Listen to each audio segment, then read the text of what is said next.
കല്യാണി പ്രിയദർശനും നസ്ലീനും കേന്ദ്ര കഥാപാത്രമായി അഭിനയിച്ച ലോക കാണാനാണ് ഇന്ന് വന്നിരിക്കുന്നത്. ഈ സിനിമ ഇറങ്ങിയിട്ട് ഇന്നേക്ക് 4-ാം ദിവസമോ. ഇന്നാണ് എനിക്ക് ടിക്കറ്റ് കിട്ടിയത്. എല്ലായിടത്തും ഹൗസ്ഫുൾ ഷോ ആണ്.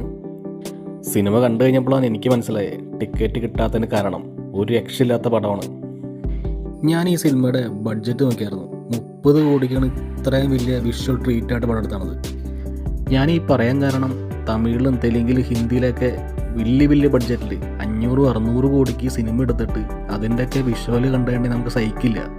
നമ്മുടെ ഇൻഡസ്ട്രിയിൽ ഇത്ര ലോ ബഡ്ജറ്റിൽ ഇത്ര അടിപൊളിയായിട്ട് വിഷ്വൽസ് എടുക്കാൻ പറ്റിയെങ്കിൽ അത് നമ്മുടെ കഴിവ് തന്നെയാണ്. പിന്നെ എടുത്തു പറയേണ്ടത് കല്യാണി പ്രിയദർശൻ്റെ പെർഫോമൻസ്. അത് കിടിലനായിരുന്നു. നസ്ലീൻ അടിപൊളിയായിരുന്നു. എല്ലാവരും അടിപൊളിയായിരുന്നു. കറക്റ്റ് കാസ്റ്റിംഗ് ആയിരുന്നു. ഓണത്തിന് കാണാൻ പറ്റിയ ഒരു കളർഫുൾ ട്രീറ്റ് തന്നെയാണ് ലോക. അപ്പോൾ എല്ലാവരും പോയി സിനിമ കാണാം. മസ്റ്റ് വാച്ചബിളാണ്. കിടിലൻ പടമാണ്. പിന്നെ സിനിമയിൽ കുറച്ച് ക്യാമിയോസൊക്കെ വന്നിട്ടുണ്ട്. അത് നിങ്ങൾ തിയേറ്ററിൽ കണ്ട് തന്നെ വണ്ടർ അടിക്കും.